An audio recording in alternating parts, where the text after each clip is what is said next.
Part 4.47 The Women An-Nisa. Assalamu alaikum. Welcome back to Sufi Essence with Hammad Syed.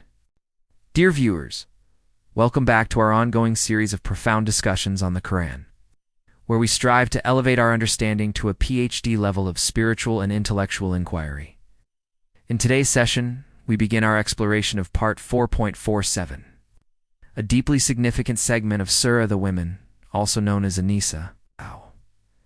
Our focus today will be on the first two verses of this section. Kanzul Iman, Quran, the Women, 4 to 139, and Kanzul Iman, Quran, the Women, 4 to 140. These verses offer a powerful, direct, and uncompromising insight into the nature of hypocrisy and the spiritual principles that govern a true believer's life.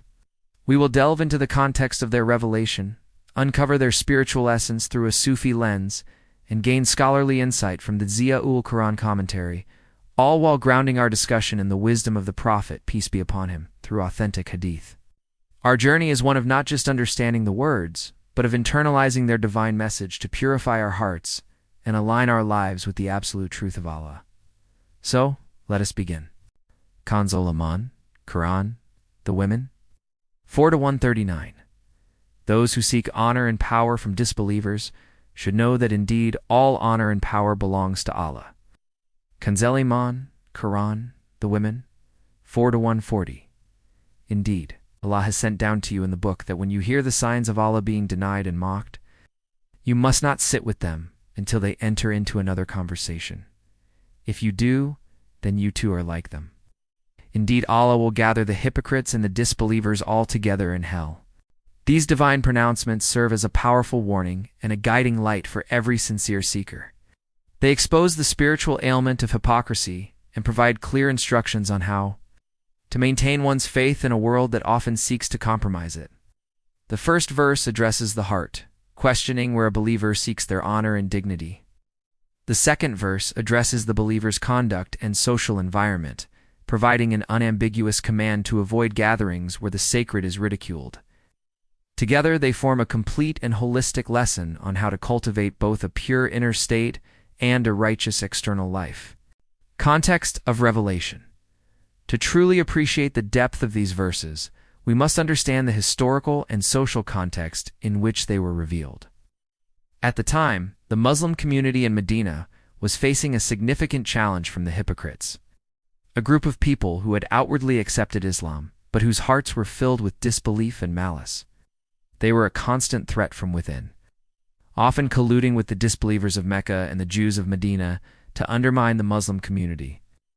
These hypocrites were driven by a desire for worldly gain and security, often believing that aligning with the more powerful non-Muslim groups would protect them if the nascent Muslim state were to fail. The hypocrites would often seek friendship and honor from the disbelievers, not out of genuine affinity, but out of a calculated self-interest. They believed that by maintaining these alliances, they could secure their social standing and material possessions regardless of the outcome of the struggle between faith and disbelief. This behavior was a clear sign of their lack of faith. A true believer, with an unwavering conviction in Allah's promise, would never feel the need to seek honor or power from any source other than Allah, the ultimate source of all might and glory. The historical context also reveals the psychological pressure on the early Muslims. They were surrounded by enemies and faced constant ridicule for their faith. The disbelievers would often mock the Quran and the Prophet, peace be upon him, in their gatherings. This created a difficult social environment for the believers, who might have felt tempted to remain silent in such gatherings, to avoid conflict, or to be seen as socially acceptable. The divine command in verse 4 to 140 was a direct response to this situation. It was not a request but a firm decree from Allah, protecting the spiritual integrity of the believers and preventing them from becoming complicit in the mockery of their own faith. This command was a litmus test of sincerity, forcing believers to choose between social conformity and spiritual integrity. The severity of the warning that a person who sits in such a gathering becomes like them underscores the grave spiritual danger of being in a place where Allah's signs are treated with contempt. Sufi perspective. From the perspective of Islamic spirituality and Sufism, these verses transcend their historical context and speak to a timeless and universal truth about the human heart. The core theme is the purification of intention and the complete reliance on Allah alone. The Sufi path is a journey away from the ego and its desires for worldly validation and towards an intimate, unmediated relationship with the divine. Verse 4 to 139.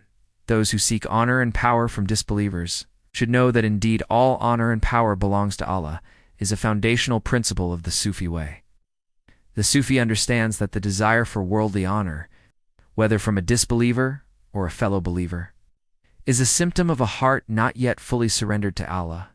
It is the ego, with its need for recognition and praise, that seeks validation from external sources.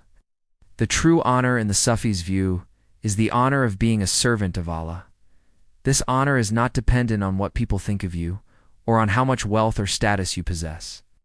It is an inner state of peace and dignity that comes from knowing that the Creator of the universe is pleased with you. The Sufi works tirelessly to detach their heart from all worldly attachments, including the attachment to reputation and social standing, to attach it solely to Allah. This detachment is the source of true spiritual freedom and inner strength. Likewise, verse 4 to 140, which warns against sitting in gatherings where Allah's signs are mocked, is a powerful lesson in spiritual self-preservation. For the Sufi, the heart is like a delicate vessel that can be easily contaminated. The negativity, mockery, and spiritual darkness of such gatherings are not just external phenomena. They are poisons that can seep into the heart and corrupt it. The Sufi practice of seclusion and constant remembrance of Allah is designed to protect the heart from such contamination. The verse is a reminder that the spiritual health of the heart is of paramount importance. A sincere seeker must be vigilant about the company they keep and the environments they enter, not just for the sake of social propriety, but for the sake of their spiritual integrity. To sit silently and listen to the mockery of Allah's signs is to allow one's heart to become numb to the sacred, a state of spiritual death that must be avoided at all costs. The Sufi strives to be in a constant state of spiritual alertness, always ready to defend the honor of Allah and His signs, and if that is not possible, to remove themselves from the presence of those who are disrespectful. Commentary from Ziya-ul Quran. The Ziya-ul Quran commentary provides a scholarly and comprehensive explanation of these verses, reinforcing their profound meaning. On verse 4 to 139, the commentary highlights the folly of the hypocrites' actions. It explains that their quest for honor from the disbelievers was a clear sign of their spiritual bankruptcy. They were seeking something from a source that did not possess it. The commentary clarifies that all honor and power are intrinsically and exclusively Allah's. He is the ultimate source, and to seek them from any other source is a sign of a flawed belief system. The commentator explains that even the honor and power that people seem to have is ultimately a gift from Allah, and it can be taken away at any moment. This understanding should lead a believer to place their trust and hope in Allah alone, as He is the only source of eternal and unwavering honor. Regarding verse 4 to 140, the Ziya-ul Quran commentary elaborates on the gravity of the command. It states that the prohibition against sitting with those who mock Allah's signs is absolute and unconditional. The commentary explains that this command is not just about a social rule, but about a fundamental principle of faith. A believer's primary duty is to protect the sanctity of Allah's signs and His message. By sitting with mockers, a person implicitly accepts their behavior and, in the eyes of Allah, becomes complicit in their sin. The commentary warns that this spiritual complicity is so grave that it can lead a person to be classified with the hypocrites and disbelievers in the hereafter. It is a powerful reminder that there is no middle ground in matters of faith. One is either with Allah or against Him. The commentary further notes that the exception, until they enter into another conversation, is a sign of Allah's mercy, giving a person a way out of a difficult situation without having to create an overt conflict, provided they had no other choice. However, the core principle remains. A believer should avoid such environments entirely. Hadith with reference, the Prophet, peace be upon him, taught extensively on the themes of sincerity, faith, and companionship, providing a practical application of the Quranic verses. The Hadith from Sahih al-Bukhari, Hadith number 6022, beautifully complements the message of verse 4 to 139, about seeking honor from Allah. The Prophet, peace be upon him, taught, No one is more humble than a person who is humble for the sake of Allah. Allah will elevate him to a higher rank. This hadith highlights the paradox of divine honor. While the hypocrites sought honor through worldly alliances, the true path to honor is through humility and complete surrender to Allah. The more a person humbles themselves for Allah's sake, the more Allah elevates their status in this world and the next. This is the opposite of the hypocrite's approach, and it is the path of true success and honor. Additionally, a hadith from Sahih Muslim, hadith number 2649, is a powerful commentary on the spiritual consequences of insincere actions mentioned in verse 4-142. The Prophet, peace be upon him, taught, "The first people to be judged on the day of resurrection will be a man who died as a martyr. He will be brought, and Allah will make him acquainted with his favors upon him, and he will recognize them. Allah will say, 'What did you do with them?' He will say, 'I fought for your sake until I was martyred.' Allah will say, 'You lie. You only fought so that it might be said, he is a brave hero, and it has been said.' Then he will be ordered, and he will be dragged on his face and cast into the fire." This hadith, though specific to martyrdom, is a general principle about the importance of sincerity. It shows that even the noblest of actions, like fighting and dying for one's faith, are worthless if the intention behind them is for worldly praise.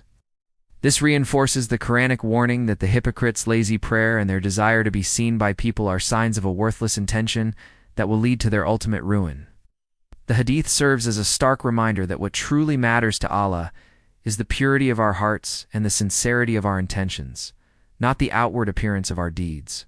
May Allah's blessings be upon you. May He grant you and your team success in spreading this profound knowledge to the world. May this work be a source of immense reward for you and a guiding light for all who seek truth.